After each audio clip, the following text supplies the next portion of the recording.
মা খাদিজাতুল কুবরাকে কবরে রাখার পরে নবীজি কবর পারে বসে আছেন, মাটি চাপা দেওয়া হয়েছে, নবী বসে আছেন।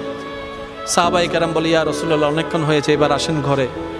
নবী বলছেন, ও আমার সাহাবা, যিনি শুয়ে আছেন উনি আমার দুঃখের দিনের বন্ধু, আমার অসহায় সময়ের মধ্যে উনি সহায় হয়ে পাশে দাঁড়িয়েছেন।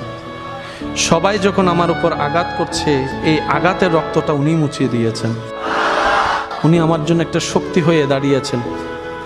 আমার খাদিজা, আমার স্ত্রী, তোমাদের উম্মাহাতুল মুমিনিন। ইয়া রাসূলুল্লাহ, একটু ঘরে আসেন। নবী বললেন, একটু পরেই ওনার কবরে ফেরেশতা আসবে প্রশ্ন করার জন্য। আমি নবী বসে আছি, আমার খাদিজার প্রশ্নের উত্তর আল্লাহর হুকুমে খাদিজার পক্ষ হয়ে আমি নবী উত্তর দেওয়ার জন্য। পৃথিবীর সমস্ত ভালোবাসার বন্ধনকে পিছনে ফেলে আপনার আমার নবীর জীবনীকে একটু খেয়াল করে দেখেন, সমস্ত রোমান্টিকতার হাই রোমান্টিকতা আমার নবীর জীবনের মধ্যে আছে। আমরা নিতেও জানি নাই, পালনও করতে